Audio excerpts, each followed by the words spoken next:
तो देखिए, अभी तक हमने बृहद शिलालेखों के बारे में अध्ययन किया है। इसके अलावा सम्राट अशोक के काल के कुछ लघु स्तंभ लेख भी हमें प्राप्त होते हैं।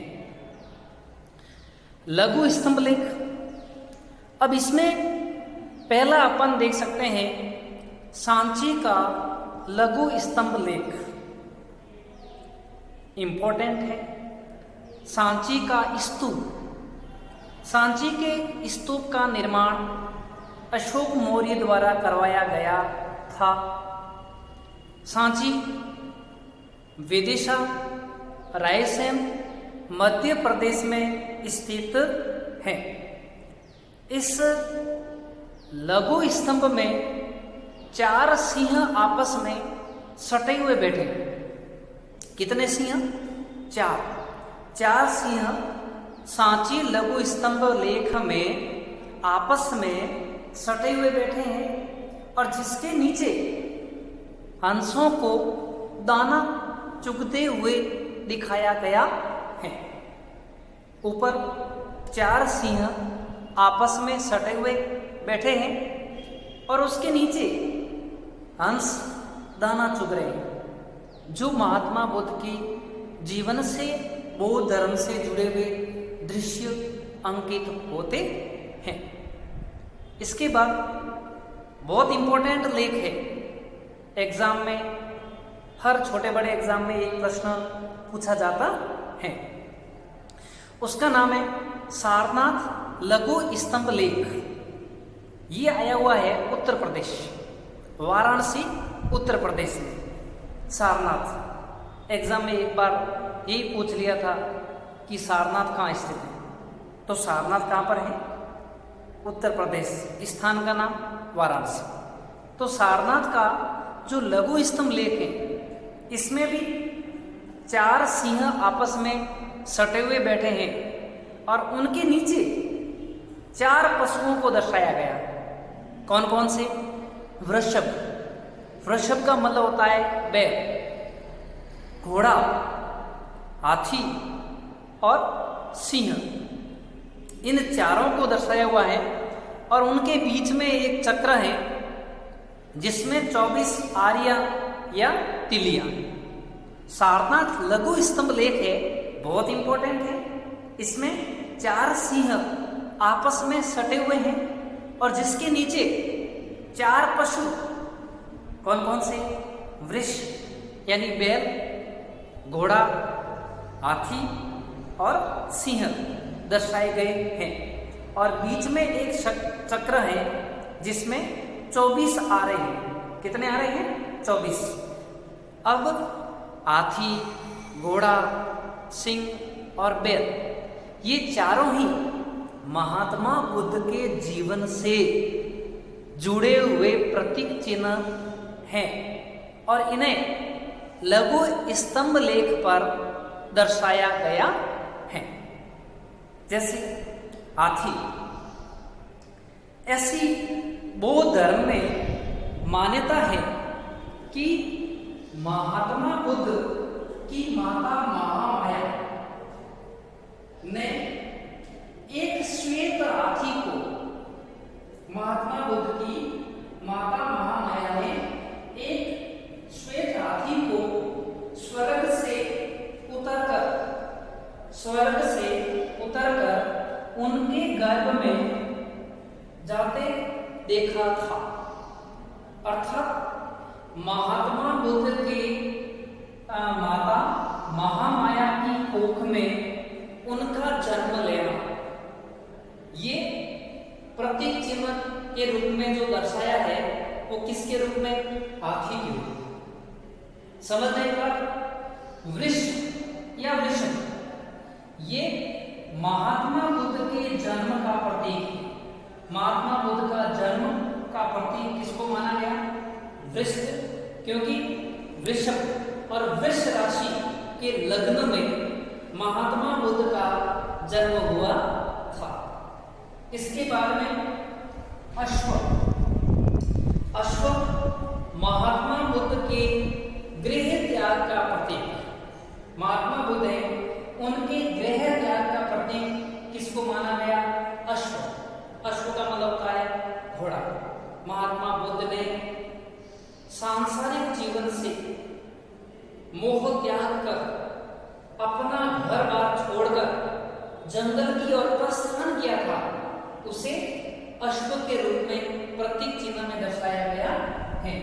सिंह महात्मा बुद्ध की बुद्धि का प्रतीक किसको माना गया? सिंह को माना गया। सिंह है वो महात्मा बुद्ध की बुद्धि का प्रतीक माना जाता है। इसी तरह से अपन देखते हैं कौशाम्बी का लघु लेख।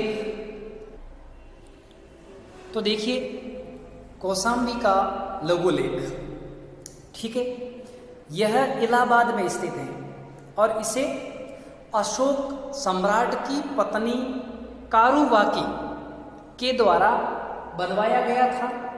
इस कारण से इसे रानी जी का अभिलेख के नाम से जाना जाता है और इस अभिलेख में अशोक की रानी कारुवाकी व उनके पुत्र तीवर का उल्लेख मिलता है। तो देखिए इन सभी में सारनाथ लघु स्तंभ लेख और इसमें हाथी, घोड़ा, शेर, बैल ये किसके प्रतीक हैं? ये प्रश्न कई बार पूछा जाता है। इसके अलावा कौशाम्बी लघु लेख, इससे दूसरा नाम रानी जी का अभिलेख, इसमें अशोक मौर्य, अशोक महान की पत्नी कारुवाकी और उनके पुत्र तीवर का उल्लेख मिलता है। अब देखिए चौथा स्तंभ अभिलेख है, उसका नाम है रोमन दे स्तंभ लेख। ठीक है, रोमन दे स्तंभ लेख नेपाल की तराई में, कहां पर स्थित है? नेपाल की तराई में स्थित है और अशोक का सबसे छोटा लेख। एग्जाम में कई बार पूछा जाता है, तो यह अशोक का कैसा लेख है? सबसे छोटा लेख माना जाता है। यह आर्थिक संबंधी था। कैसा था? आर्थिक। आर्थिक का मतलब है कि अशोक मौर्य के शासन काल में उत्पादन पर लगकर राजस्व कर से जो वसूली होती थी उसके आधार पर है वो इसकी जानकारी मिलती है। तो इसे आर्थिक, इसका विषय था आर्थिक था और इसलिए इसे आर्थिक स्तंभ लेख कहा जाता है। प्रश्न पूछ सकते हैं कि आर्थिक स्तंभ लेख किस लेख को कहते हैं? तो नाम आएगा रोमन दे स्तंभ लेख। इसकी जानकारी, इसके अंदर जो जानकारी मिलती है वो ये है कि अशोक मौर्य ने नेपाल की तराई में राजस्व घटाकर 1/4 से 1/8 अर्थात उपज का 8वां हिस्सा तय कर दिया था। समझ में आएगा? रोमन दे स्तंभ लेख नेपाल की तराई में स्थित है, अशोक का सबसे छोटा शिलालेख है, लघु लेख है। इसमें आर्थिक विषय महत्वपूर्ण था, इसलिए इसे आर्थिक स्तंभ लेख भी कहा जाता है। इसमें जानकारी मिलती है कि अशोक मौर्य ने नेपाल की तराई का राजस्व घटाकर 8वां हिस्सा कर दिया था। ठीक है, फिर आता है निगाली सागर स्तंभ लेख। कौन सा? निगाली सागर स्तंभ लेख। ये भी नेपाल की तराई में है। अशोक ने अपने राज्याभिषेक के 12वें वर्ष निगलिवा की यात्रा की थी। कहां की यात्रा की थी? निगलिवा की। याद रखना, अशोक के राज्याभिषेक के 10वें वर्ष लुम्बिनी की यात्रा, 12वें वर्ष निगलिवा की यात्रा और 20वें वर्ष उन्होंने जो लुम्बिनी की यात्रा को की थी उसकी जानकारी प्राप्त होती है। अब यहाँ पर देखिए, इस नेपाल की तराई में जो स्थित है और राज्याभिषेक के बाद जो वो वहां की यात्रा करने गए और वहां पर उन्होंने बौद्ध संत कनक मुनि का स्तूप बनवाया। किसका? बौद्ध संत कनक मुनि का स्तूप बनवाया था। इसके अलावा सम्राट अशोक ने 12 की पहाड़ियों कर्ण, चौपा, सुदामा, विश्व झोपड़ी, इनमें आजीविकों के लिए गुफाएं बनवाई और उन गुफाओं में जो दान दिया था उस दान का वर्णन भी इन्होंने दिया है। शाहबाज गढ़ी व मनसेहरा शिलालेख कौन सी लिपि में? खरोष्ट की लिपि में। शाहबाज गढ़ी और मनसेहरा शिलालेख खरोष्ट की लिपि में लिखे गए थे।